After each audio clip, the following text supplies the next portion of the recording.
Praise the lord pastor గారు. మొదటి ప్రశ్న సహోదరుడు ప్రవీణ్ గారు గాజువాక నుంచి ఈ విధంగా ప్రశ్న అడుగుతున్నారు పాస్టర్ గారు. దేవునికి దశభాగం ఇస్తే నిజంగా దీవించబడతారా అని ప్రశ్న అడుగుతున్నారండి. This is one kind of satanic plan that Satan doesn't want God's children to be prosper in a God's way. దేవుని మార్గంలో దేవుని పిల్లలు వర్ధిల్లడం అనేది దేవుని చిత్తం. దేవుడు బైబిల్ ఏదైనా రాసి పెట్టాడంటే పాస్టర్లు రాసి పెట్టింది కాదుగా, దేవుని వాక్యం. ఎందుకు దేవుడు రాసి పెట్టాడు? తన ప్రజలు వర్ధిల్లడానికి, తన ప్రజలు ప్రాస్పర్ అవ్వడానికి రాసి పెట్టాడు. వాటిని మనం పాటిస్తున్నప్పుడు మన చుట్టూ ఉన్న వాళ్ళు వద్దనొచ్చు. కొంతమంది వాక్య జ్ఞానం లేని వారు దాన్ని ఆటంకపరచవచ్చు. అలా ఎందుకు చేస్తారు, ఇలా ఎందుకు చేస్తారు? నువ్వు చేయొద్దు, నీకు వద్దనిపిస్తే చేయొద్దు. చేసేవాడిని నువ్వు ఎందుకు చేస్తున్నావు అంటున్నావు అంటే అక్కడ నీలో పొరపాటు ఉన్నట్టే. దాన్ని ప్రాక్టికల్గా దేవుడు God's people should prosper in the way of God. దేవుని మార్గంలో మనం ప్రాస్పర్ అవ్వాలి. మనం ప్రాస్పర్ అయ్యే మార్గాన్ని దేవుడు బైబిల్లో పెట్టాడు. దాన్ని మనం పాటించాలి అక్షరాల. అది మనకు బ్లెస్సింగ్గా మారుతుంది. ఒకవేళ నూతన నిబంధనలో what ever you decide in your heart, నీ హృదయంలో నిశ్చయించుకున్న ప్రకారము, మన జాబ్ రాకముందే కొన్ని విషయాలు నిశ్చయించుకుంటాం. దేవా నాకు జాబ్ వచ్చినప్పుడు ఇలా ఇవ్వాలనుకుంటున్నాను, ఇలా చేయాలనుకుంటున్నాను, నీ రాజ్య విస్తరణలో for the expansion of God's kingdom I want to sow my seed అని చెప్పి ప్రేర్ చేసుకుంటాం. The growth in spiritually, not only that, మరి ఫైనాన్షియల్గా కూడా తను బ్లెస్ అవుతాం, తను గమనిస్తున్నాడు. అదేవిధంగా దేవునితో నాడు ఫెయిత్ఫుల్గా. God bless you.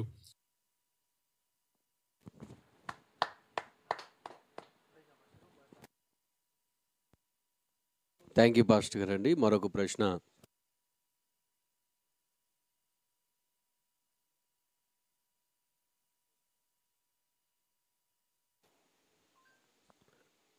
సహోదరి సుజాత గారు ఈ విధంగా ప్రశ్న అడుగుతున్నారు పాస్టర్ గారు. బైబిల్ చదువుతున్నప్పుడు శాపకరమైన వచనాలు వస్తే మన గురించి వచ్చినట్లు భయపడాలా అని సహోదరు ప్రశ్న అడుగుతున్నారండి. మనం బైబిల్ చదువుతున్నప్పుడు దావీదు కానీ ఆయా సమయాల్లో వాళ్ళు ప్రవచించిన మాటల్లో కొన్ని ఇస్కరియోతు యూదా గురించి కూడా దావీదు కీర్తనలో రాయబడింది. అది క్రొత్త నిబంధనలో ఉన్నటువంటి విషయం. దావీదు తర్వాత 1000 సంవత్సరాలు, 700 సంవత్సరాల తర్వాత జరగబోయే విషయాన్ని అక్కడ రాశారు. దానిని ఆ నెగటివ్గా ఉన్నటువంటివి, వాడు ఇలా అలా అయిపోతుంది, వాడికి ఇలా నాశనం కలబోతుంది, వాడు ఇలా నష్టపోతాడు అని చెప్పి ఇస్కరియోతు యూదా గురించి కీర్తనలు. యేసుప్రభువు అప్పుడు భూమి మీద మానవ జన్మ ఎత్తలేదు కదా, ఆ రోజుల్లో ఆత్మస్వరూపిగా ఉన్నాడు ప్రభు పాత నిబంధనలో, కానీ అక్కడ రాయించారు. అవన్నీ మనం చదువుతున్నప్పుడు అవన్నీ మన మీదకే వస్తాయేమని అనుకుంటూ మీరు ఎవరికి వాళ్ళు కంక్లూషన్కి రాకూడదు. కంక్లూజన్ ఎక్కడ రావాలంటే, మీరు దేవుని కుమారులు అయ్యారట, దేవుని కుమార్తెలు అయ్యారు ఎప్పుడు? యేసుక్రీస్తుని అంగీకరించడం ద్వారా. ఇది పట్టుకోండి, మీరు ఇవి తీసుకోవాలి. యోహాను సువార్త 1:12లో ఎందరో ఆయనను అంగీకరించారో, అనగా ఆయన నామందు విశ్వాసం ఉంచి వారందరికీ ఆయన పిల్లలకు ఆయన అధికారం అనుగ్రహించను. First John chapter 1:12. మొదటి యోహాను సువార్త 1:12. పిల్లలు కుమారులు కుమార్తెలే అధికారం ఇచ్చాట. ఇప్పుడు అధికారం మీలో ఉంది. మీరు కుమారుడు, మీరు కుమార్తెగా ఉన్నారు ప్రభుకి. మరి బిడ్డ తల్లిని అడగొచ్చు కదా. తల్లిని అడిగినప్పుడు తండ్రి మీకు సాయం చేయడా? మీ నాన్నగారు ఒక కోటేశ్వరుడు అనుకుందాం, మరి మీరు అవసరతలో ఉన్నారు. మీ నాన్న అడుగుతూ ఉంటే ఒకరోజు కాదు రెండో రోజైనా ఎస్ నా కుమార్తె అడుగుతుందని ఏర్పాటు చేస్తాడుగా. అదే విశ్వాసంతో, అదే ఫెయిత్తో అడుగుతుండండి. కొన్ని మాటలు మీకు చూడండి, మన ఆలాపన కూడా కొన్నిసార్లు మన మనసుల్ని తొందరపెట్టే అవకాశం ఉంది. కొన్ని మాటలు చదువుకొని ఒక అతను బైబిల్ ఓపెన్ చేశాడంట. అంటే ఉదాహరణకు చెప్తున్నాను, ఆయన భార్య చెప్పింది రోజు అప్పుడప్పుడు ఓపెన్ చేసి చదువుతావేంటి, కంటిన్యూగా చదవమని చెప్పింది. నేను కంటిన్యూగా చదవను, ఇలా ఓపెన్ చేయగానే ఏ మాట వస్తే అదే చదువుతా అన్నాడు. అలా కరెక్ట్ కాదని చెప్పినా వినలేదు. అలా ఓపెన్ చేసిన వెంటనే అతనికి ఒకసారి ఆమె ప్రార్థన చేసింది, ప్రభా ఆయన కంటిన్యూగా చదవాలి, తెలుసుకునే జ్ఞానం ఇమ్మని. అతనికి ఏమని వచ్చిందంటే, అతడు పోయి ఉరి వేసుకుని అని ఉంది. ఇదేంటి దేవా, అతను పోయి ఊరు వేసుకుని ఈ వాక్యం నాకు ఇచ్చేవేంటి అని చెప్పి భయపడ్డాడంట. ఆవిడతో కూడా చెప్పాడు, ఏంటో ఈ వాక్యం వచ్చింది, ఎప్పుడు రాదు ఇలాంటిదే అన్నాడు. సరే రెండోసారి ప్రభా ప్రార్థన చేస్తే ఇస్తున్నాను. వాళ్ళ ఆవిడ అలా కాదు, బైబిల్ కంటిన్యూగా చదువు, ఆ తర్వాత ప్రభా నాతో మాట్లాడమని తీస్తుంది, బాగుంటుంది, నువ్వు బైబిల్ పూర్తిగా చదవకుండా అప్పుడప్పుడు ఇలా చేస్తున్నావు అని చెప్పింది. ఆయన తొందరపడి తీశాడు. చెప్పిన పని చేయమని వచ్చిందట రెండోసారి. దేవా ముందు చూస్తేనే ఉరేసుకోమని వచ్చింది, అతడు పోయి ఉరి వేసుకున్నాడని, రెండోసారి ఏమో చెప్పిన పని చేయమని వచ్చింది, ఇదేమిటి అని చెప్పి మళ్ళీ మూడోసారి ముచ్చటగా తీసాయంట. చెప్పిన పని ఆలస్యం చేయకుండా త్వరగా చేయమని వచ్చింది. దీన్ని చూసి కంగారు పడ్డాడు. ఎందుకంటే అంటే కొన్నిసార్లు కొన్ని మాటలు అవి ఆయా సందర్భాల్లో రాయబడినటువంటి ప్రజలు విషయాల్లో రాయబడినవి. అవమానాలు మనకు వస్తాయి, మనకు నిందలు వస్తాయి, అవన్నీ అని మీరు తీసుకోకూడదు. వాటిని మీరు క్రీస్తునందున్నారు, ఇవి తీసుకోండి. 2 కొరింథీ 5:17 క్రీస్తునందున్న వారు నూతన సృష్టి, పాతవి గతించెను. మరి క్రీస్తునందున్న వారికి ఏ శిక్షా విధి లేదు. రోమపత్రిక 8 రోమన్స్ చాప్టర్ 8 క్రీస్తునందున్న వారికి ఏ శిక్ష విధి లేదు. ప్రతి శాపం ఏమైనా క్యాన్సిల్ అయిపోయింది. ప్రతి పాపం మీకు విముక్తి కలిగించాడు ప్రభు. ఆయన ప్రజలుగా మీరున్నారు. ఆయన కుమార్తె స్థానంలో ఉండి ప్రార్థన చేయండి. ప్రభు మీ అక్కర్లు తీర్చును గాక. God bless you.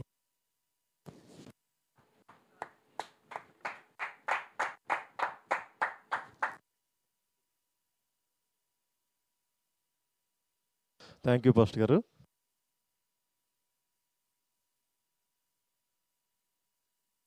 తర్వాత ప్రశ్న సిస్టర్ నిర్మల గారు ఏలూరు నుంచి అడుగుతున్నారండి. అనారోగ్యంతో ఉన్నప్పుడు ఎటువంటి వాక్యాలు ధ్యానం చేయాలి అని ప్రశ్న అడుగుతున్నారండి. కీర్తన 50:15 50 verse 15 Psalms 50:50 verse 15 తర్వాత Psalms 55 verse 22 కీర్తన 55:22 55:22 అలాగనే 145వ కీర్తన Psalms 145 verse 15 15వ వచనం Psalms 145 verse 19 కూడా కీర్తన 145 19వ వచనం కూడా లేఖనాలు చెప్పినట్టుగా పట్టుకుని ప్రార్థన చేయండి. తప్పక దేవుడు మీకు విడుదల ఇవ్వాలన్న ప్రార్థన. ఇలాంటి ఆపదల్లో, కష్టాల్లో, శోధనలో, అలాగే వ్యాధి బాధల్లో ఉన్న వాళ్ళందరూ కూడా ఎక్కడ బాధ ఉంటే అక్కడ చేపెట్టుకోండి. లేదా గుండె మీద చేపెట్టిన ఒక చేతిని ప్రభు వైపు ఎత్తండి. తల నుండి అరికాల వరకు బాధలు ఉన్నవారు తల మీద చేపెట్టుకుని ఒక చేతిని ఏసై వైపు ఎత్తండి. మనల్ని బాగు చేయవాడు ఆయనే కదా. నజరుడైన యేసయ్యా, నీ నామములో ప్రార్థన చేస్తున్నాను. నీ ప్రజలు బాధల్లోనూ, ఇబ్బందుల్లోనూ, శోధనలోనూ, శ్రమలో ఉన్నప్పుడు ప్రార్థించు అన్నావు తండ్రి.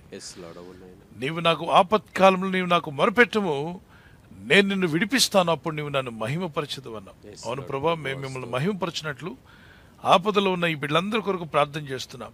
మీరందరూ ఈ ఆపదలో నుండి బయటపడుదురు గాక. ఆయన ఆపదలో ప్రార్థిస్తుండగా, మొరపెడుతుండగా, ఇదిగో వీరందరినీ విడిపిస్తాను వాగ్దానం చేసి నీ నామములో ప్రార్థిస్తున్నాను. ఆపదలో ఉన్న వీరందరికీ విడుదల వచ్చును గాక. అది అనారోగ్యమైన ఆపదైన, ప్రమాదంలో, ఎటువంటి ఆపదలో ఉన్న, ఆర్థికపరమైన, మరి కుటుంబాల్లో కోర్టు కేసులు, నానా విధమైనటువంటి సమస్యలు, శత్రువుల వల్ల, అపహాసకుల వల్ల, దుష్టుల వల్ల, మరి దురాత్మ చీకటి శక్తుల వల్ల, పైశాచిక శక్తుల వల్ల, మరి ఎవరు ఏ ఆపదలో ఉన్న దేవుని పిల్లలకు యేసు క్రీస్తు నామములో సహాయం వచ్చునుగాక. బాధిస్తూ భయపెడుతున్న ప్రతి చీకటి ఆత్మ విడిచిపోమని గర్దిస్తున్నాను. దేవుని ప్రజల జీవితాలను విడిచిపోమని గర్దిస్తున్నాను. అపవిత్రాత్మలు, దురాత్మలు, చీకటి శక్తులు తొలగిపోయి ప్రజలకు సమాధానము, నెమ్మది, విశ్రాంతి, క్రీస్తులో ఆనందము కలుగునుగాక. ఆమేన్.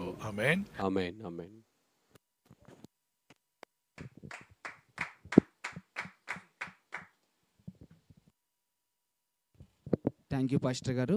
తర్వాత ప్రశ్న రాణి కుమారి గారు విజయవాడ నుంచి ఈ విధంగా ప్రశ్న అడుగుతున్నారు పాస్టర్ గారు. లోకాసువార్త 11:38 వాక్య వివరణ అడుగుతున్నారు పాస్టర్ గారు. చర్చ్ ప్రతిష్ఠిత రోజు అలానే విందు సేవకులకు, ప్రజలకు 2 విధాలుగా ఉంటుందా అని ఈ విధంగా ప్రశ్న అడుగుతున్నారు పాస్టర్ గారు. అక్కడ ఏర్పాటు చేసిన వాళ్ళు సేవకులు దూరం నుండి వస్తారు కాబట్టి వాళ్ళు కొంచెం స్పెషల్గా భోజనం వడ్డించుంటారేమో. అది మీ ఇంట్లో పరిస్థితి. ఇప్పుడు మీ ఇంటికి గెస్ట్లు వచ్చి ఉండొచ్చు, మీ ఇంటి వాళ్ళు ఉండొచ్చు. మీ ఇంటి వాళ్ళు గెస్ట్లు ఎవరికి బాగా పెడతారు చెప్పండి, మీరు చెప్పండి. సో గెస్ట్లు అనే వాళ్ళని పిలిచినప్పుడు వాళ్ళు కొంచెం స్పెషల్గా వెరైటీగా పెడతారు. మరి నాకు ఆకలేస్తుందమ్మా అని వస్తే తిందుగానే నీకు కూడా ఏర్పాటు చేస్తామని చెప్పండి. అయితే గెస్ట్ల కొరకు స్పెషల్గా ఉండేటువంటి కూరలు ఏమైనా కొద్దిగా ఉంటాయి. వాటిని అందరికీ పెట్టడానికి సరిపోకపోవచ్చు. వచ్చిన వాళ్ళందరికీ కామన్ ఫుడ్ పెట్టి, కామన్గా అంటే ఒక కూర, ఆహారం పెట్టి, ఇది కామన్ సెన్స్ మనం వాడేటువంటిది, మనకు తెలిసిందే. గెస్ట్లకి కొంచెం వెరైటీగా పెట్టి వండడానికి ప్రయత్నం చేస్తారు, అంతే. దానికి మించి ఆ పక్షపాత ధోరణితో చేయకూడదు, ప్రేమతో చేయాలి. ఏదైనా అన్నీ కూడా సమాధానంగా ఉండడానికి చేయండి. సో దానిని మనం తప్పుపట్టాల్సిన అవసరం కూడా లేదు. అది వారి మీద ఒత్తిడి ఉండొచ్చు. ఎక్కువ ఒత్తిడి ఉండి అందరికీ చేయాలంటే 10 కూరలు అందరికీ చేయాలంటే చాలా కష్టం అవ్వచ్చు. కనీసం గెస్ట్ల వరకు స్పెషల్గా 4 కూరలు ఎక్కువ చేసి కామన్గా వచ్చిన వాళ్ళందరికీ కూడా ఒక 2 కూరలో ఒక ఆహారమే పెట్టినట్లయితే మనం దానితో పోటీ పడాల్సిన అవసరం లేదు. సేవకుడా వచ్చిన సేవకులకి ఎందుకు 4 కూరలు వేసావు, మాకు 2 కూరలు వేసావేంటి, మేము ఎప్పుడు సంఘంలో ఉండేవాళ్ళం, వాళ్ళు ఎప్పుడో ఒకసారి వచ్చారంటే వాళ్ళని గెస్టుల కింద భావిద్దాం, మనం ఎప్పుడు ఉండేవాళ్ళు ఇంటి వాళ్ళ కింద భావిద్దాం. ప్రార్థనాపూర్వకం ఏదైనా ప్రేమతో, ప్రేమ అన్నిటినీ కప్పి పెడుతుందట, ప్రేమ అన్నిటినీ కప్పి పెడుతుంది. ప్రేమతో జయించండి. వారు ప్రేమ కలిగి ఉండాలి, మీరు కూడా ప్రేమ కలిగి ఉండాలి. పక్షపాతం అనేది ఉండకూడదు, దాన్ని పక్షపాతంగా కూడా మనం తీసుకోకూడదు. దేవుని రాజ్యం అనగా భోజనము పానము కాదు. కానీ ఇక్కడ ప్రభు వాళ్ళు ఏమంటున్నారంటే, ప్రభా నువ్వు స్నానం చేయకుండా భోజనానికి కూర్చుంటున్నావేంటి, నీ శిష్యులు కూడా అలాగే ఉన్నారంటే ప్రభు అన్నాడు, ఆచారము మీరు ఆచరించకపోతే ఆత్మీయతను పక్కన పెట్టారు. ఆత్మీయతను పక్కన పెట్టి హృదయంలోనే కుళ్ళు కుతంత్రాలతో నింపబడిన మీరు బయటికి స్నానం చేయలేదా, చేతులు కడుక్కోలేదా, ముఖానికి పౌడర్ కట్టుకోలేదు. దీనికంటే కూడా ముఖ్యమైనది ఆత్మీయత. మీ అంతరంగం శుద్ధిగా ఉంచుకోండి, దేవునికి భయభక్తి కలిగి జీవించండి అని స్పష్టంగా మాట్లాడుతున్నాడు. ఈరోజు దేవుని మాటలు వింటున్న ప్రతి ఒక్కరు గుర్తుపెట్టుకోండి, అంత్యదినాల్లో జీవిస్తున్న మనం ఊరికే బయటే మాత్రం కాకుండా అంతరంగంగా ఆంతరికంగా కూడా మనం దేవునితో శుద్ధీకరించబడాలి. ప్లేటు బయటే కడగం కదా, లోపల కూడా కడుగుతాంగా. పాత్ర బయటే కడుగుతామా, లోపల కూడా కడుగుతామా? లోపల కడిగాక బయట కడుగుతాం. అదేవిధంగా హృదయంలో మారు మనసు పొందిన తర్వాత పశ్చాత్తాపడి అప్పుడు బయట బాహ్యం కడగాలి. అనేక మంది ఈరోజు బాహ్యంగా బాగుంటే చాలా అనుకుంటున్నారు. బాహ్యంగా ఎంత బాగున్నా ఆంతర్యంగా సరిలేకపోతే, దేవునితో సంబంధం లేకపోతే అది వ్యర్థమైన ఆత్మీయ జీవితం అవుతుంది. కనుక దేవుని యొక్క వాక్యంలో ముందుకు సాగండి. God bless you. దేవుని రాజ్యం అనగా భోజనము పానము కాదు, కానీ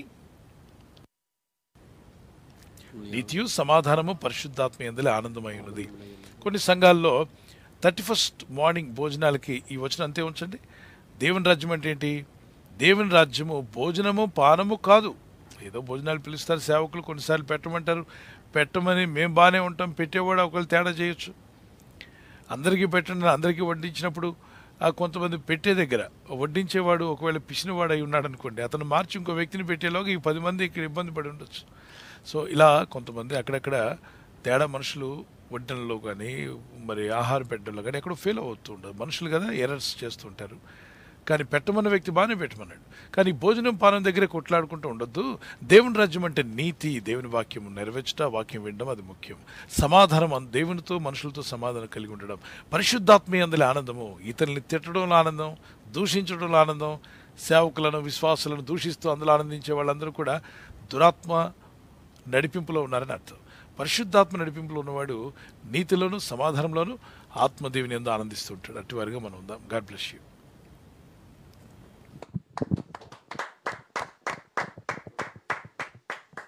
థ్యాంక్ యూ పాస్టర్ గారు అండి. మరొక ప్రశ్న సహోదరుడు రూబెన్ పాలకొల నుంచి విధంగా ప్రశ్న అడుగుతున్నారు. సంఖ్యాకాండము 21వ అధ్యాయం 9వ వచ్చిన వాక్యంలో ఇత్తడి సర్పమును చూసిన వారు బ్రతికారు కదా, ఈ రోజుల్లో కూడా డాక్టర్స్ హాస్పిటల్లో స్నాక్ సింబల్ ఉంటుంది, దానికి దీనికి ఏమైనా సంబంధం ఉందా అని సహోదరు ప్రశ్న అడుగుతున్నారండి.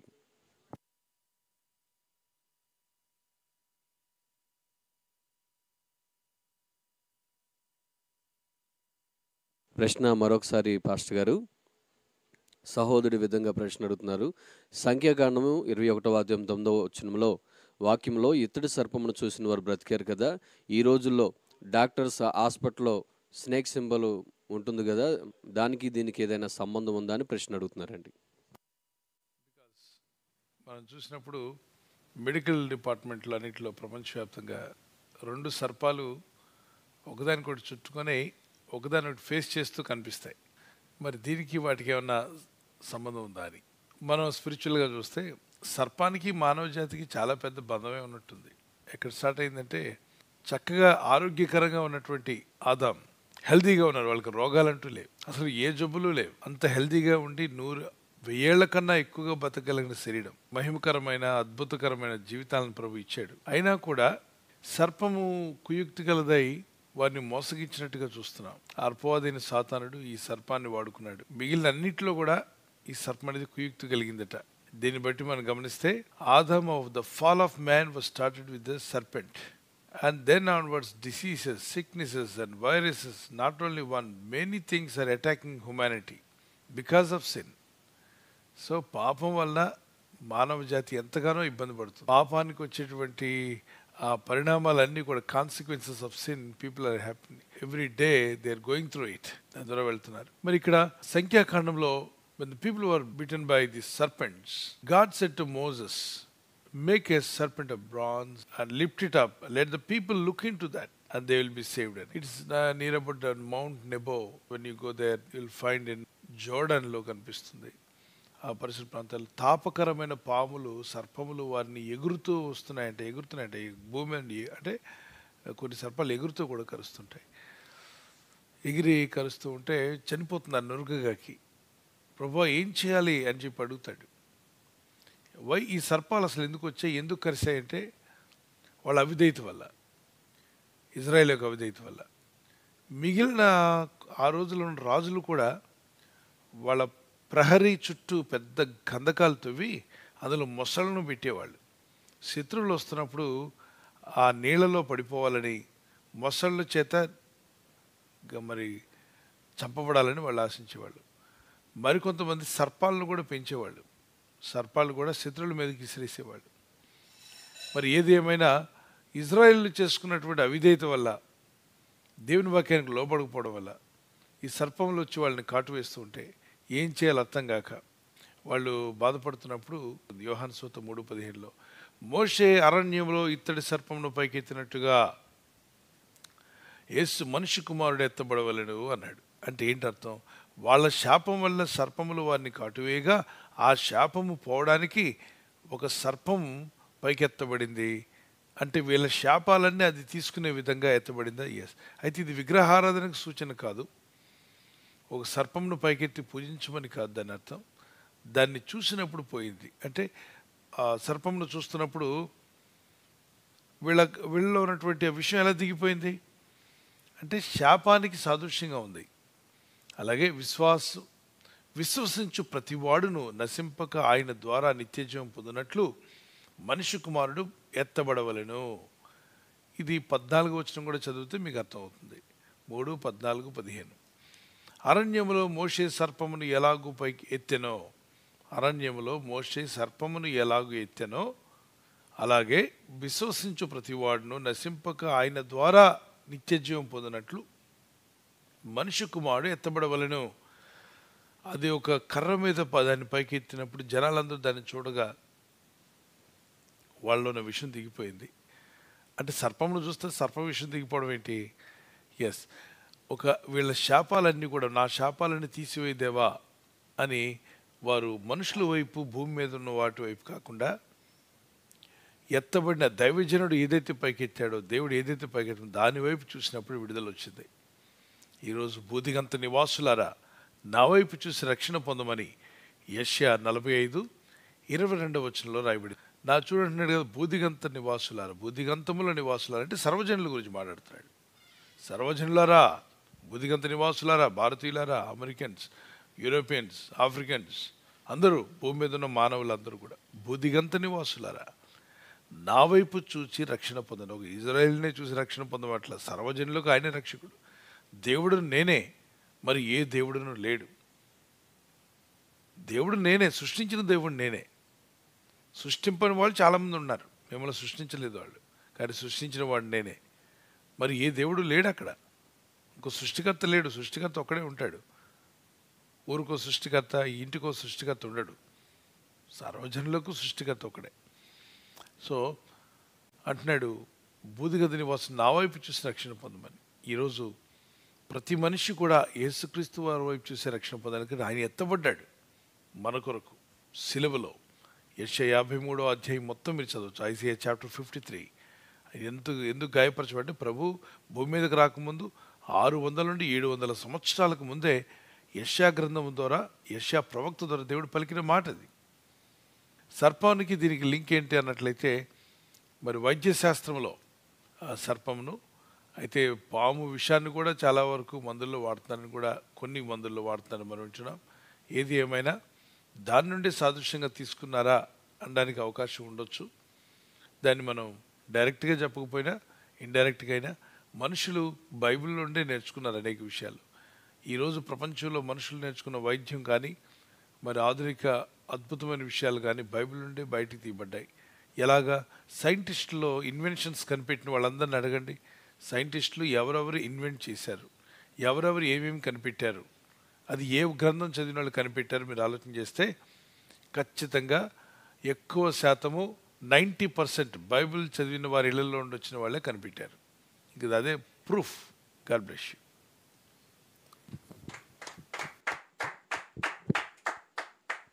థ్యాంక్ యూ పాస్టర్ గారు. తర్వాత ప్రశ్న సహోదరి దివ్య గారు బెంగళూరు నుంచి ఈ విధంగా ప్రశ్న అడుగుతున్నారు. ఈ లోకాన్ని సృష్టించింది యేసు ప్రభువే, కాబట్టి ఎందుకు ఇన్ని మతాలు వచ్చాయి అని ఈ విధంగా ప్రశ్న అడుగుతున్నారు పాస్టర్ గారు.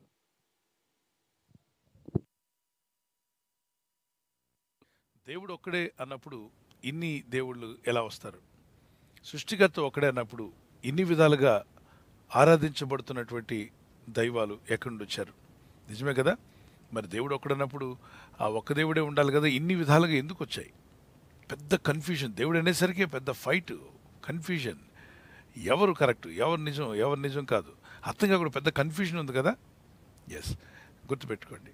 పరలోక రాజ్యం మందు ఒక దూత వాడి సైన్యం పడగొట్టబడ్డారు. ఎందుకు పడగొట్టబడ్డారు? పరలోక రాజ్యం నుండి కోటానుకోటి దూతలు పడగొట్టబడ్డాయి. ఎందుకు పడగొట్టబడ్డారు? పరలోక రాజ్యంలో నుండి వాళ్ళు ఎందుకు తీసివేయబడ్డారు? 1/3 ఆ ఏంజల్స్ని బయటికి దేవుడు నెట్టివేశాడు. నా సన్నిధిలో మీరు ఉండడానికి అర్హులు కాదు, వెళ్ళిపోమన్నాడు. ఎందుకు వెళ్ళిపోమన్నాడు? వాళ్ళలో మహిమను దేవుడు తీసేసాడంట. వాళ్ళు చీకటి ఆత్మలుగా మారారు. ఏమిటబ్బా ఈ కోటానుకోటి దూతలు పరలోక రాజ్యంలో ఎందుకు తోసివేయబడ్డారంటే వాళ్ళందరికీ స్వచిత్తం దేవుడు ఇచ్చాడంటే రాబర్ట్స్లా చేయలేదు. స్వతంత్రం, విల్ పవర్ ఇచ్చాడు. ఆ దేవుడు తమను చేశాడని గుర్తించి దేవుని ఘనపరుస్తూ స్తుతించి ఉండాల్సినటువంటి దూతలు తమను తామే దేవుళ్ళుగా భావించుకొని లూసిఫర్ అనుకున్నాడంట, నాకు నేనే దేవుడిని అయితే ఎంత బాగుంటుంది, ఈ దేవుడిని నేను ఎందుకు స్తుతించాలి, నేనే దేవుడిని అవుతాను అని ఆయన కిందున్న పిల్లదూతలు ఆయన అసిస్టెంట్స్కి చెప్పాడంటే, ఒరే రోజు ఆ దేవుడిని స్తుతించడమేనా? నేను ఎలా ఉన్నానరా? మిగిలిన దూతల కన్నా చాలా మహిమ కలిగిన వాడుగా, జ్ఞానం కలిగిన వాడుగా ఉన్నాను కదా. ఎందుకంటే లూసిఫర్ అనేవాడు మిగిలిన అన్ని దూతల కంటే దేవుడు ఎక్కువ మహిమ ఇచ్చాడు, ఎక్కువ జ్ఞానం ఇచ్చాడు, వాడు ఎక్కువ స్మార్ట్. కాబట్టి దేవుడు తనకిచ్చిన ఆ జ్ఞానాన్ని చూసుకుని, ఆ సౌందర్యాన్ని చూసుకుని మిగిలిన దూతలతో కంపేర్ చేసుకున్నప్పుడు వీడు హైలో ఉన్నాడు. కాబట్టి ఏకంగా దేవుణ్ణే నెట్టేసి దేవుని సింహాసనాన్ని తీసేసుకోవాలి, నేను దేవుణ్ణి అవ్వాలి అనుకున్నాడు. మరి వాడి కింద ఉన్న పిల్ల దూతలన్నా, అన్న నువ్వు దేవుడు వైపుతే మరి మా సంగతి మీరు పిల్ల దేవుళ్ళు అవుతురు కానీ. సరే బాగుంది అన్న, ఓకే అన్న, సూపర్ అన్న, బంపర్ అన్న అని అనుకున్నారు. వీళ్ళంతా ఇలా మీటింగ్ పెట్టుకుని అనుకునేలోగా దేవుడు సర్వం ఎరిగిన వాడు కదా. ఆయన వీళ్ళని సృజించినవాడు, వీళ్ళ ఆలోచనలని ఆయనకి తెలుసు కదా. ఒక్కసారి వీళ్ళకి ఇవ్వబడిన ఆయన ఇచ్చిన వెలుగే కదా వెళ్ళిపోయింది. వెలుగు వెళ్ళిపోగానే చీకటి అయిపోయింది. వీళ్ళ సౌందర్యం చూసుకొని, వీరికి ఉన్నటువంటి జ్ఞానాన్ని చూసుకుని గర్వించారు. ఏ జ్ఞానాన్ని చూసుకున్నారు, ఏ సౌందర్యాన్ని చూసుకుని, ఏ వెలుగును, ఏ కాంతిని చూసి ఎవరు గర్వించారు, వెంటనే అది వెళ్ళిపోగానే చీకటి అయిపోయారు. వీళ్ళకి సిగ్గు అనిపించింది. దేవుడిని ప్రభు మీరు దేవుళ్ళు అవ్వాలనుకుని నేను మిమ్మల్ని సృజిస్తే నా స్థలాన్ని తీసుకోవాలనుకుంటా, ఇక్కడ నుండి మిమ్మల్ని వెళ్ళకూడదు అంటే వాళ్ళని చంపేయచ్చు కదా. అంటే అవి నిత్యము జీవించే జీవులుగా దేవుడు కలుగు చేశాడు. ఇటర్నల్ బీయింగ్స్ అంటారు. అవి నిరంతరము జీవించే జీవులుగా కలుగు చేయబడ్డాయి. వాటికి మళ్ళా శరీరం లేదు. కాబట్టి ఒక్కసారి చేశారంటే అవి పోయేది లేదు, ఇక అవి బతికే ఉంటాయి. ఆ విధంగా వాటిని దేవుడు కలుగు చేశాడు. ఓకే, అవి అక్కడ నుండి తోసివేయబడ్డాయి. వీళ్ళు అక్కడ ఏమవ్వాలనుకున్నారు? దేవుళ్ళు అవ్వాలనుకున్నారు, వీలు పడలేదు. కాబట్టి అక్కడ దేవుడు కాలేదు కాబట్టి ఇక్కడ దేవుళ్ళు అవ్వాలనుకున్నారు. ఎక్కడ? భూమి మీద. భూమి మీద మనుషులు ఊరికే మోసపోతున్నారు. దేవుడు ఏదో వద్దన్నదని చేస్తున్నారు. అంటే వీళ్ళని ప్రేరేపిస్తే వెంటనే లోబడుతున్నారు. కాబట్టి ఒక్కొక్క మనుషులు ఎక్కడ అవకాశం దొరికితే, ఇప్పుడు ప్రభు అంటాడు కదా, కయ్యు నా ఇంటి ముందు పాపం నిన్ను చూస్తూ ఉంది, నువ్వు దాన్ని ఒకవేళ నువ్వు ఎదిరించకపోతే అది నిన్ను ఏలుబడి చేస్తున్నాడు. గుమ్మముల యొద్ద పాపం చూస్తూ ఉందట, తొంగి చూస్తుంది గుమ్మముల దగ్గర నిలబడి. ఆదికాండం 4వ అధ్యాయం. ఇప్పుడు మన గుమ్మాల దగ్గర కూడా బయటికి వెళ్తున్నప్పుడు లోకం పాపం పిలుస్తుంది. మనస్సాక్షి విరోధంగా పాపాలకు లోబడినప్పుడు ఆ స్పిరిట్స్ మనలోకి ఎంటర్ అవుతాయి. ఎవరిలోకైనా ఎంటర్ అయి ఇతరులు బాధించడం, దుఃఖపరచడం, హత్యలు, అన్యాయాలు, అక్రమాలు, అవినీతి కార్యాలు ఇప్పుడు జరగట్లే. ఇవన్నీ ఈవిల్ స్పిరిట్స్ యొక్క ప్రభావం వల్ల మనుషులు లోబడ్డారు వాటికి. తర్వాత ఇవే ఈవిల్ స్పిరిట్స్ మేము దేవుళ్ళు అవ్వాలనుకున్న ఈ పరలోక రాజ్యం ఉంది, అక్కడ అవ్వలేదు కాబట్టి ఇక్కడ దేవుళ్ళుగా కొలిపించుకోవాలని ఆశపడి మనుషులందరిలో ప్రవేశించి అవి కూడా పుస్తకాలు రాయించాయి, ఎన్నో పుస్తకాలు రాయించాయి. ఆ స్పిరిట్స్ కూడా మనుషులకు ఎంటర్ అయితే, నాకు తెలిసిన కొంతమంది వాళ్ళు రక్షింపబడకముందు ఆ ఆత్మలు ఆవరిస్తే వాళ్ళే రాయడం ప్రారంభించారట. నాకు అసలు అంత రాత కానీ అంత జ్ఞానం కానీ లేదండి, ఆ స్పిరిట్ వెళ్ళిపోయిన తర్వాత చూస్తే నేనా ఇలా రాశాను అని ఆశ్చర్యపోయారు. అంటే ఆత్మలు రాయిస్తున్నాయా? అవును. దైవాత్మ పరిశుద్ధ గ్రంథాన్ని రాయించాడు పరిశుద్ధ భక్తుల ద్వారా. దురాత్మలు కూడా కొన్ని గ్రంథాలు రాయించాయి. మరి ఈ గ్రంథం ఆ గ్రంథం అని చెప్పి తీర్పు తీర్చొద్దు, కానీ అనేక విధాలైనటువంటి గ్రంథాలు భూమి మీద రాయించి ప్రజలను కన్ఫ్యూజ్ చేసి నిజదేవుడైన సృష్టికర్తని దేవుడిని వీళ్ళు ఎక్కడ కలుస్తారో, వీళ్ళు మానవులైన వీళ్ళు దేవుడిని కలిస్తే ఈ దేవుడు పరలోక రాజ్యం అందు ఈ దూతలను పడేసిన ఆ స్థానం కన్నా గొప్ప స్థానాన్ని ఇవ్వబోతున్నాడు ఈ మనుషులకి. కాబట్టి ఈ మనుషులు ఏనాటికైనా పరలోకం వెళ్ళకూడదు, మాకు నరకమే గతి, కాబట్టి మాతో మమ్మల్ని ఆరాధించే వాళ్ళందరినీ కూడా కిందకి తీసుకుపోవాలనే ఉద్దేశంతో మనోనేత్రాలకు గుడ్డితనం కలుగు చేశాయంట. 2 కొరింథీ 4:4 దేవుని స్వరూపి అయిన క్రీస్తు మహిమను కనపరచు సువార్త ప్రకాశము వారికి ప్రకాశింపకుడ నిమిత్తం. ఎవరికి ప్రకాశించకుండా? దేవుని స్వరూపి అయిన క్రీస్తు మహిమను కనపరచు సువార్త ప్రకాశము వారికి, అంటే అవిశ్వాసులైన వారికి ప్రకాశింపకుండా నిమిత్తము. ఈ యుగాన్ని మానవ జాతిని ఏళ్తున్నటువంటి ఒక ఆత్మ అవిశ్వాసులైన వారు, అంటే విశ్వాసి కాకుండా ఉంటే ప్రతి ఒక్కరిని దేలుబడి చేస్తుంది. అవిశ్వాసులైన వారి మనోనేత్రములు, ఆత్మనేత్రాలకు గుడ్డితనం కలుగు చేసింది. గుడ్డివారికి యొద్దకు ఏనుగును తీసుకెళ్ళి ఏనుగు ఎలా ఉందో చూడండి అంటే గుడ్డివాడి కళ్ళు లేవు కాబట్టి ఏమన్నాడట, తోకని ఇలా ఇలా ఆడించి ఒక గుడ్డి అతను 5 గుడ్డివాళ్ళు. పిల్లలందరూ అనుకుంటున్నారు, అంకుల్ మీరు చూసారా పెద్ద ఏనుగు వచ్చింది మన స్కూల్ గ్రౌండ్లోకి, పెద్ద ఏనుగు తెచ్చారంటే పెద్దదా, అన్ని జంతువుల కంటే చాలా పెద్దది, కుక్క కన్నా నక్క కన్నా మరి పశువుల కన్నా ఎద్దులు ఆవుల కన్నా చాలా పెద్ద జంతువు వచ్చింది అన్నారంటే. ఏదిరా మేము ఎప్పుడు చూడలేదు, ఏనుగు గురించి విన్నాం కానీ చూడలేదురా అంటే ఆ ఏనుగును అక్కడ కట్టేశారు. ఎక్కడ? స్కూల్ గ్రౌండ్లో.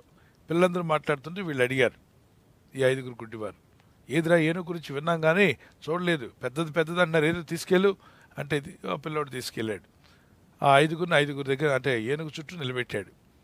ఓ గుడ్డివాడు తోకను చూసి ఇలా అని, ఓ ఏనుగంటే చాలా పెద్దదని చెప్పుకుంటున్నారు ఈ కళ్ళున్నోళ్ళు, కళ్ళు లేనోడు నేను చెప్తున్నాను వినండి, ఏనుగంటే పెద్ద జంతువు కాదు, ఇల్లుడ్చుకునే చీపిరి అన్నాడట. ఇల్లుడ్చుకునే చీపిరని పక్క నవ్వి, ఈ బుద్ధి లేని వాళ్ళు ఏనుగంటే పెద్ద జంతువు అంటున్నారు, కాదు ఇల్లుడ్చుకునే చీపిరి అన్నాడు. మరొకడు చెవులు పట్టుకొని తడిమి చూసి, ఏనుగంటే ఏదో పెద్ద జంతువు అంటున్నారేంటి, ఏనుగంటే పెద్ద జంతువు ఏమి కాదు, ఇది మరి బియ్యం చెరుకునే చేట అన్నట్టు. మరొకడు కాళ్ళు పట్టుకుని తడిమి చూసి, ఒరే ఏనుగంటే పెద్ద జంతువు అంటారేంటి, ఒక స్తంభం అన్నట్ట. మరొకతను ఏనుగు కొమ్ములు పట్టుకొని, ఓ ఏనుగంటే ఏదో అంటున్నారు, ఏమి లేదు పొడవుగా మరి గట్టిగా ఉన్నటువంటి ఒక కొమ్ము లాంటిది, గేదె కొమ్ములు లాంటివి. వాళ్ళకి తెలిసినటువంటి అనుభవాలు చెప్పడం ప్రారంభించారు. తొండాన్ని పట్టుకుని ఒకడు అన్నాడట, ఒరే ఏనుగంటే పెద్ద జంతువు అంటున్నారు, వట్టిదే నీళ్ళు వచ్చే కుళాయి లాంటిది అన్నట్ట. మరొక అతను ఆ మధ్య భాగాన్ని తడిమి చూసి, ఏనుగంటే పెద్ద జంతువు ఏం కాదు, బండరాయి లాంటిది అన్నాడు. సో దీని అంతటిని బట్టి 5 చెప్పారు ఏనుగు గురించి, అద్భుతమైన వివరణ చెప్పారు, వాళ్ళకి తెలిసిన అనుభవంతో కూడా చెప్పారు. ఈ 5 చెప్పింది నిజమేనా? ఈ 5 చెప్పిన విధంగా ఏనుగు అలాగే ఉందా, చీపిరి కట్టలాగా, బియ్యం చెరుకునే చేటలాగా, కొళాయి పైపులాగా ఉందా? లేదు. మరి ఎప్పుడు వీళ్ళు ఏనుగును తెలుసుకోగలరు? ఏనుగు ఇలా ఉంటుందని ఎప్పుడు తెలుసుకుంటారు? కళ్ళు చూసినప్పుడు, తెరవబడినప్పుడు. ఇప్పుడు అపవాది ఈ లోకాన్ని ఆత్మ కళ్ళకేంజి కలుగు చేసింది, గుడ్డితనం కలుగు చేసింది. ఈ గుడ్డితనం కలుగు చేస్తే దేవుడు ఎవరు అర్థం అవుద్దా? అర్థం కాదు. కన్ఫ్యూజన్లో ఉండి తనులాడుకుంటూ ఉంటారు. ఒకరు చీపురు కట్టంటే ఒకతను లేదు అదే మరి కొమ్ము అంటాడు, మరొకతను స్తంభం అంటాడు, మరొకతను కొళాయి వచ్చే పైప్ అంటాడు, ఇలా అనుకుంటూనే ఉంటారు. వాళ్ళ కళ్ళు తెరవబడినప్పుడు అరే ఏనుగంటే నిజమే కదా, మనం అనుకున్నదంతా కరెక్ట్ కాదు, ఇది ఏనుగంటాం. అలాగే మన ఆత్మీయతలు తెరవబడినప్పుడు సృష్టికర్త అనే దేవుడు ఎవరు అర్థం చేసుకుంటారు. ఇది తెలుసుకోవడానికి అవిశ్వాసులకి గుడ్డితనం కలుగు చేస్తున్నాడు, విశ్వాసులకి గుడ్డితనం కలుగు చేయలేడు. అందుకే నమ్మినప్పుడే కళ్ళు తెరవబడి విశ్వాసం నుంచి రక్షణలోకి వస్తున్నారు. ఎంతోమంది మహాత్ములు, పండితులు, చదువుకున్న వాళ్ళు, చదువులేని వాళ్ళు, అన్ని రకాల ప్రజలు ప్రపంచవ్యాప్తంగా మొదట్లో ప్రభుని అంగీకరించకుండా బైబిల్ వద్దని, సువార్త వద్దని, యేసు ప్రభు అక్కర్లేదని చెప్పిన వాళ్ళు తర్వాత సత్యాన్ని గుర్తించి అరే నిజదేవుడు అని తెలుసుకుని ప్రార్థన చేస్తున్న వాళ్ళు ఎంతోమంది ఉన్నారు, కోటాను కోట్ల మంది. God bless you.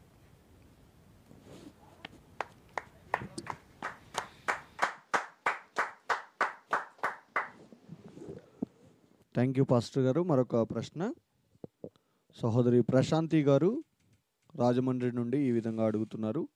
యెహోవా నా కాపరి అని అంటారు కదా, మరి యేసయ్య నా కాపరి అని ఎందుకు అనరు అని ప్రశ్న అడుగుతున్నారు పాస్టర్ గారు. యేసయ్య నా కాపరి అనొచ్చు. ఆయన ఈ లోకానికి కాపరిగా వచ్చాడు. ఆయన గొర్రెల కాపరిగా, మనందరూ కూడా ఆయన గొర్రెలమట. యేసుక్రీస్తు ప్రభువారు అంటే వీళ్ళ ఉద్దేశం ఏంటంటే యెహోవా దేవుడు వేరు, యేసుక్రీస్తు దేవుడు వేరు, ఈయనంటే ఆయన కోపం వస్తుంది, ఆయనంటే ఈయన కోపం వస్తుంది అంటే వీళ్ళకి రెవల్యూషన్ లేదు, ప్రత్యక్షత లేదు. ప్రత్యక్షత లేని వాళ్ళు ఇలాగే అనుకుంటూ ఉంటారు. సో దైవ ప్రత్యక్షత కలిగిన వాడు దేవుడు, ఇజ్రాయెల్ లేనివాడు. ఇజ్రాయెల్ దేవుడు అద్వితీయ దేవుడు, తండ్రి దేవుడు, కుమారుడి దేవుడు, పరిశుద్ధాత్మ దేవుడు. ఎస్, మన ఎందుండే నడిపిస్తున్నాడు. సో యెహోవా నా కాపరి, కొత్త నిబంధనలు యేసే నా కాపరి. కొత్త నిబంధనలు మీరు చదివారా? యెహోవా అనే మాట ఎన్నిసార్లు వచ్చింది? కొత్త నిబంధన చదవండి, మీకు ఎన్నిసార్లు యెహోవా నామం మీకు కనిపిస్తుంది? ఎక్కడ కనబడదు. యేసుక్రీస్తు నామందు అన్ని నామల కన్నా పైనామం అని మరి తండ్రిని దేవుడు అంగీకరించినటువంటి నామం.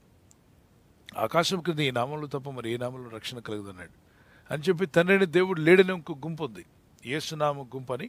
వారు తండ్రిని దేవుడు లేడంటారు, యేసు పరిశుద్ధాత్ముడు లేడంటారు, ఓన్లీ జీసస్ అంటారు. ఓన్లీ జీసస్, యేసు ఒకడే, ఆత్మ లేడు, తండ్రిని దేవుడు లేడు. మరి అది తండ్రిని కుమారుని అంగీకరించిన వాడు మనకి విరోధి అంటున్నాడు యోహాన్ గారి పత్రికల్లో. కాబట్టి తండ్రిని అంగీకరించి కుమారుని పరిశుద్ధాత్ముడు మన యందు నడిపిస్తున్నాడు. God bless you.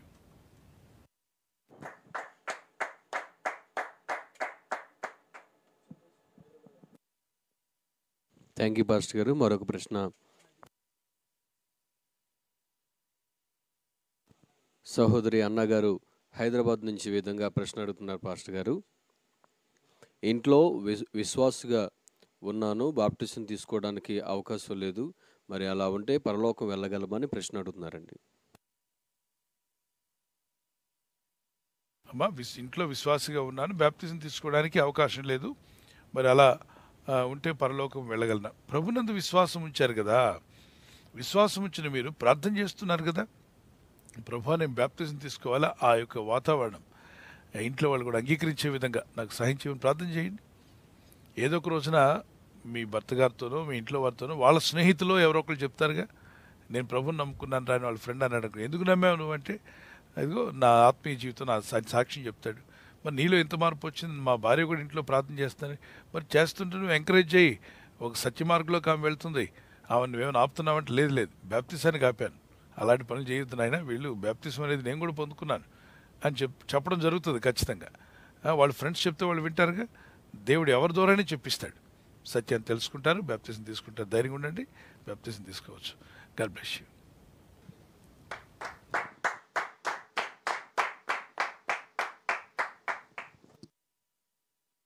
Thank you pastor గారు.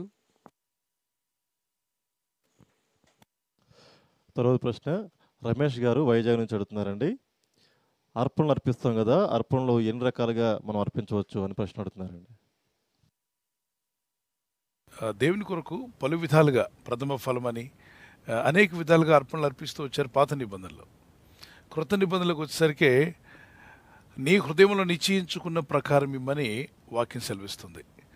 సో 2 కొరింథీ పత్రిక 9వ అధ్యాయం 7వ వచనం నుండి 10వ వచనం వరకు చదవచ్చు. అలాగే 1 కొరింథీ పత్రిక 16వ అధ్యాయం 1-2 వచనాలు పరిశుద్ధుల కొరకైన చందా విషయం అన్నాడు. చందా పడుతున్నా అంటే పరిశుద్ధుల కొరకు అన్నాడు. పరిశుద్ధులు ఎవరు? వాళ్ళకి చందా ఏంటి?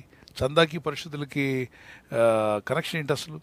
అంటే మనకు దేవుని వాక్యం అందించి దేవుని సువార్త పనిలో, పరిచర్యల్లో, సువార్త కార్యక్రమాల్లో ముందుకు నిమగ్నమై దేవుని రాజ్య విస్తరణ కొరకు పనిచేస్తున్న వారందరూ యేసు రక్తంలో కడగబడిన పరిశుద్ధులే. వారు ఆ పనులన్నీ మానేస్తే సువార్త ఎక్కడికి వెళ్తుంది? సువార్త ముందుకు రీచ్ అవ్వదు, ఆత్మల రక్షణలోకి రావు. కాబట్టి ఎవరెవరు వారి హృదయాల్లో నిశ్చయించుకుంటారో సంతోషంగా ప్రతి ఆదివారమున పరిశుద్ధుల కొరకైన చందా విషయం అయితే అన్నాడు. 16వ అధ్యాయం 1 కొరింథీ చాప్టర్ 16 verse 1 and 2. అలాగే హృదయంలో నిశ్చయించుకున్న ప్రకారం అన్నప్పుడు మనం చూస్తాం 4వ అధ్యాయం 31-32 వచనాల్లో అపోస్తల కార్యాల్లో వారు చిర ఆస్తులు అమ్మి అవన్నీ తెచ్చి అపోస్తల పాదాల దగ్గర పెట్టారట. పెట్టి పరిచర్యకు, దేవుని రాజ్య విస్తరణకు, సువార్త కార్యక్రమాలకు అన్నిటికీ వాడమని చెప్పారు. సో అద్భుతమైన సేవ పరిచర్య అక్కడ జరిగింది. భూములైనను ఇండ్లైనను కలిగిన వారందరూ వాటిని అమ్మిన వాటి వెల తెచ్చి అపోస్తల పాదముల యొద్ద పెడుతూ వచ్చింది. అయితే ఇప్పుడు సమాధాన బలి అని, స్వేచ్ఛార్పణ అని పాత నిబంధనలో వాటన్నిటిని తీసుకురావాలంటే ఇప్పుడు క్రొత్త నిబంధనలో మన కొరకు యేసుప్రభు రక్తం కార్చి ప్రాణం పెట్టారు. కాబట్టి మనం వాటిని సమాధాన బలి అర్పణ అని చెప్పి లేదంటే దోష అర్పణ, దోషాలను క్షమించమని చెప్పి వేడుకుంటున్నా అని చెప్పి ఇట్లాగా పాపాలు క్షమించడానికి ఒక కానుక, దోషాలు పోవటం ఒక కానుక, శాపాలు పోవటం ఇంకో కానుక, అలా లేదు, వాక్యానుసారం కాదు. తర్వాత అభిషేకానికి ఒక కానుక, ఇంత అభిషేకం ఇస్తే ఒక కానుక, ఈ కానుకకి అభిషేకాలు ఇచ్చేవాళ్ళు రకరకాలుగా ఉన్నారు. ఇవన్నీ వాక్య విరుద్ధమైనవి. వాక్యానుసారంగా హృదయంలో సంతోషంగా విత్తువారిని సంతోషంగా ఇచ్చేవారిని దేవుడు ప్రేమిస్తున్నాడు. ఈ సనుక్కుంటూ ఇచ్చేవాళ్ళు, బలవంతంగా ఏదో అడిగారని చెప్పి ఇచ్చేవాళ్ళు దీవెనకరంగా ఉండదు. ఆ కానుక దీవెనకరంగా అంగీకరించబడదు కూడా. దేవునికి ఇచ్చేటప్పుడు, దేవుని సేవకి ఇచ్చేటప్పుడు ఆయనకి రుణస్థలమై ఉన్నామని నమ్మి సంతోషంగా మనం ఇవ్వాలి. ఆ దేవుని స్తుతిస్తూ ఇవ్వాలి. సనుగుకోకుండా, బలవంతంగా కాకుండా, నాకు దేవుడు ఇంతగా నన్ను రక్షించి నన్ను బలపరిచి ఆయన పరిచర్యలో, సువార్త పనిలో పలు విధాలుగా నన్ను బలపరుస్తున్న దేవుని సేవలో ఏమిచ్చి నేను రుణం తీర్చుకోగలను? కాబట్టి నా దేవుని సేవకు నేను ఇవ్వాలని మన హృదయంలో నిశ్చయించుకుంటాం. ఎన్నో పనులకు ఎంతో ఖర్చు పెడుతూ ఉంటాం. నా దేవుని రాజ్య విస్తరణకు నేను ఖర్చు పెట్టుదా? దేవుని ఆత్మలు రక్షణలోకి రావాలి, అనేకులు రక్షించబడాలి, సువార్త అందించబడాలి. వీటన్నిటి ఊరికే అవుతాయి, అన్ని ఖర్చుతో కూడినవే కదా. కాబట్టి దేవుని రాజ్య విస్తరణకు, ఆయన రాజ్యము నీతిని మొదట వెతికినప్పుడు ఆయన మన అక్కర్లన్నీ తీరుస్తానడుగా. మరి మన అక్కర్లు ప్రభు తీరుస్తున్నప్పుడు కృతజ్ఞతతో మనం మన అర్పణలు అర్పించి దేవుని కనపరచడం. కృత నిబంధనలు మనం ఇలాగనే పాటించాలి. ఈ విషయమే చెప్పవచ్చు. అంటే కొద్దిగా దేవుని సేవకు ఇవ్వాలనుకున్నవాడు కొద్దిగానే పంటకు వస్తాడు.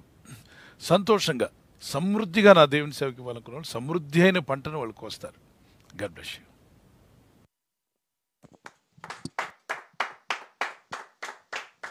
థ్యాంక్ యూ పాస్టర్ గారు. తర్వాత ప్రశ్న సహోదరి ఎస్తేరు గారు ఒంగోలు నుంచి ఈ విధంగా ప్రశ్న అడుగుతున్నారు పాస్టర్ గారు. విజ్ఞాపన ప్రార్థన అనేది సంఘంతో కలిసి చేయవచ్చా లేదా పర్సనల్గా చేయాలా అనే విధంగా ప్రశ్న అడుగుతున్నారు పాస్టర్ గారు. విజ్ఞాపన ప్రార్థనలు అనేది సంఘంతో కలిసి చేయాలా? అమ్మా, సంఘంతో కలిసి చేసే విజ్ఞాపన ప్రార్థనలు ఉన్నాయి. సంఘంతో లేకుండా మీరు ఇంట్లో వ్యక్తిగతంగా ప్రార్థన చేసే ప్రార్థనలు కూడా ఉన్నాయి. అబ్రహాము ప్రార్థన చేశాడు ఎవరి కోసం? ఇతరుల కొరకు ప్రార్థన చేసేదాన్నే విజ్ఞాపన ప్రార్థన అంటారు. అబ్రహాము లోతు కుటుంబం కొరకు ప్రార్థన చేశాడు. ఎక్కడ? ఆదికాండం 18వ అధ్యాయంలో, 19వ అధ్యాయంలో, దేవా 10 మంది భక్తులు ఉంటే, నీతిమంతులు ఉంటే ఆ పట్టణాన్ని కాల్చివేయకుండా ఉంచుతావా అని చెప్పి అడిగాడు కదా. సో దేవుడైన ప్రభు అబ్రహాం ప్రార్థన చొప్పున వాళ్ళని రక్షించాడుగా. కనుక మీరు ప్రార్థన చేయొచ్చు. మరి పాత నిబంధనలో భక్తులు ప్రార్థన చేశారా ఇతరుల కొరకు? ఎస్, ప్రార్థన చేశారు. అన్యుల కొరకు చేశారా? అవును. అబ్రహాం సంతానము అన్యుడైనటువంటి ఫరో యొక్క కుమార్తెలు కావచ్చు, కోడళ్ళు కావచ్చు, పిల్లలు పుట్టట్లా. వాళ్ళు శాపగ్రస్తులు అయ్యారు. దేవునికి విరోధంగా, అబ్రహాంకి విరోధంగా, దేవుని దాసునికి విరోధంగా తిరిగినప్పుడు దేవుడు శపించాడు. అంతే. ఇక వాళ్ళ కూతుర్లకి పిల్లలు పుట్టట్లేదు, కోడళ్ళకి పిల్లలు పుట్టట్లేదు. ఇది చూసి చాలా నిరుత్సాహపడ్డారు వాళ్ళు. అయితే అబ్రహాం సంతానం అంటే ఆయన అబ్రహాం పిల్లల్ని ప్రార్థన చేయమని కోరారంట. సో అబ్రహాం పిల్లలు వెళ్ళి వాళ్ళకి ప్రార్థన చేస్తే దేవుడు వారి గర్భాలు తెరిచాడంట. సో ప్రార్థన అనేది కోరిన వారికి ప్రార్థన చేశారు. దేవునిలో దేవుని పిల్లలు ప్రార్థన చేయొచ్చు, తప్పలేదు అని చెప్పి ఇతరులకి ఏదో మేము ఏదో చేసి పెడతాము, మా దగ్గర ఆ శక్తి ఉందా, ఆ పవర్స్ ఉన్నాయని ఓవరాక్షన్ చేయకుండా దేవుని మీద విశ్వాసం ఉంచండి, క్రీస్తుని నమ్మిక ఉంచమని మనం ప్రార్థన చేయొచ్చు, దేవునికి మహిమ చెల్లించే విధంగా. తర్వాత భాషలో మాట్లాడే వాళ్ళు మాత్రమే చేయాలా? మనం చేస్తే ఏమైనా శక్తులు ఏమైనా పోరాడితే ఇదొక దుర్వార్తలు చెప్పేవాళ్ళు ఎక్కువైపోయారు. యేసుక్రీస్తునందున్న వారందరూ, యేసుక్రీస్తుని సురక్షణగా అంగీకరించిన వారందరికీ ఆయన పిల్లలకుటకు ఆయన అధికారం అనుగ్రహించాడు. యోహాను సువార్త 1:12, 1 John chapter 1 verse 12. ఎప్పుడైతే నువ్వు ఆయన కుమారుడు కుమార్తె అయ్యావో, యేసుక్రీస్తుని అంగీకరించిన వారందరికీ కుమారుడుగా కుమార్తెగా దేవుడు అంగీకరించాడు. మీరు కుమార్తెగా కుమారుడుగా ఉన్నప్పుడు మీ నాన్నగారితో మీరు మాట్లాడుతున్నప్పుడు ఎవరు ఆపగలరు చెప్పండి? సో విజ్ఞాపన ప్రార్థనలు మీరు చేయొచ్చు. అయితే పరిశుద్ధాత్మ ద్వారా నడిపించబడుతూ చేస్తున్న వాళ్ళు సంతోషం చేయండి. మిగిలిన వాళ్ళు చేయొద్దని ఆపకండి. వాళ్ళని చేయొద్దని మీరు ఎందుకు ఆపాలి? మీకు ఆత్మవరం ఉంది, ఆత్మలో చేయండి. పరిశుద్ధాత్మలో మాట్లాడుతున్నారు, చేయండి. పరిశుద్ధాత్మలో మాట్లాడిన వాళ్ళు చేయకూడదు, వేరే శక్తులు మిమ్మల్ని అటాక్ చేస్తాయి, ఎన్ని పిచ్చి మాటలు. ఇవి నమ్మి మోసపోకండి. దేవుని బిడ్డలారా, ప్రార్థన చేయండి. భయాన్ని కాదు ప్రజల్లోకి పంపించాల్సింది, మీరు ధైర్యాన్ని పంపండి. వాక్యం ఏముంది? లూకా సువార్త 10:19లో క్రీస్తునందు ఉన్నటువంటి వారు మీకు ఏది ఎంత మాత్రం హాని చేయదు, శత్రుబలం అంతటి మీద అధికారం అనుగ్రహించాడు.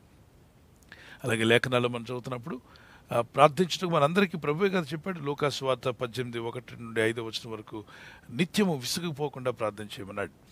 అలాగే స్నేహితుడు తన స్నేహితుడి కొరకు ప్రార్థన చేస్తే అది కూడా విజ్ఞాపన ప్రార్థనే. నా దగ్గర ఏమీ లేవు, నా స్నేహితుడు దారిలో వచ్చాడు, రాత్రి కొంచెం నాకు రొట్టెలు ఇస్తావని చెప్పి అడుగుతున్నాడు. లూకాసు సువార్త 11వ అధ్యాయం 5 నుండి 13 వచ్చిన వరకు. Luke chapter 11 verse 5 to 13.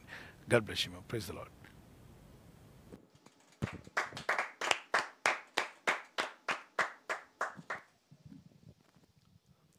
Thank you pastor గారు. తర్వాత ప్రశ్న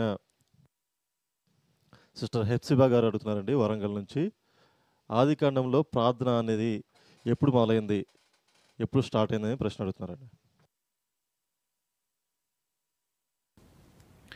ఆది కాలంలో ఎనోషు కాలంలో ప్రార్థన ప్రారంభించబడిందని రాయబడిందమ్మా. 4వ అధ్యాయం 26వ వచనం ఆదికాండము 4:26లో స్పష్టంగా రాయబడింది.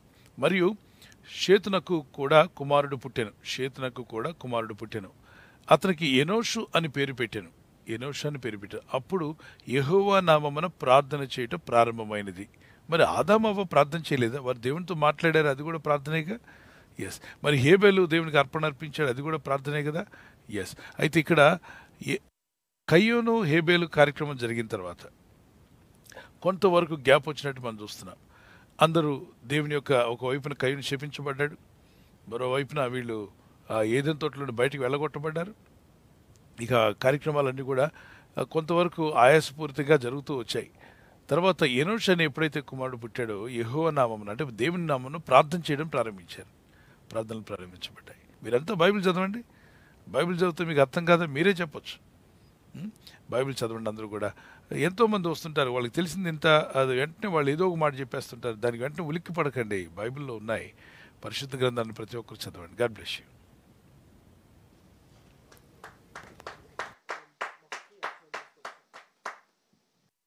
థ్యాంక్ యూ పాస్టర్ గారు. మరొక ప్రశ్న సహోదరుడు సంపత్ గారు సికింద్రాబాద్ నుంచి ఈ విధంగా ప్రశ్న అడుగుతున్నారండి. వయసులో ఉన్నవారు పెద్దవాళ్ళు కాలం మీద మొక్కి ఆశీర్వాదం తీసుకోవచ్చా అని ప్రశ్న అడుగుతున్నారండి. మొక్కడం అనేది వర్షిప్ అనేది దేవునికి మాత్రమే చెందాలి. పెద్దలను సన్మానించండి, షాల్వ కప్పండి, వాళ్ళ దగ్గర మీరు వాళ్ళ పాదాలు కడగొచ్చు, తప్పలేదు. యేసు ప్రభు వారు తన శిష్యుల పాదాలు కడిగారుగా, పాదాలు కడగొచ్చు. అయితే పాదాలను మొక్కడం అవసరం లేదు. ఒకే విధానం మొక్కుట అనేది వర్షిప్ అనేది సృష్టికర్తకే వెళ్ళాలి. ఆయన ఒక్కడే పూజనీయుడు. సేవకుడు పాదాలు కానీ, సువార్థికుల పాదాలు కానీ, మరి ఎవరి పాదాలు కూడా మనం మొక్కకూడదు. మొక్కబడుటకు మన అర్హులం కాదు. మొక్కబడుటకు యేసయ్య ఒక్కడే అది అర్హుడు, పూజనీయుడు కనుక ఆయన మొక్కాలి. మరి పాదాలు కడగొచ్చా? సంతోషంగా కడగండి. వాళ్ళ యొక్క పాదాలు కడిగి వారు ఆశీర్వచనాన్ని పలికినప్పుడు తీసుకోండి, ప్రార్థన చేయండి. వారు మిమ్మల్ని దీవిస్తున్నప్పుడు yes you can sit down and pray with them. వాళ్ళు మోకరించలేరు పెద్దవాళ్ళు కాబట్టి మీరు వాళ్ళ ముందు మోకరించినప్పుడు వాళ్ళ చేతుల నుంచి ప్రార్థన చేస్తారు. సేవకులు కావచ్చు, మీ తల్లిదండ్రులు కావచ్చు. Nothing wrong. God bless you.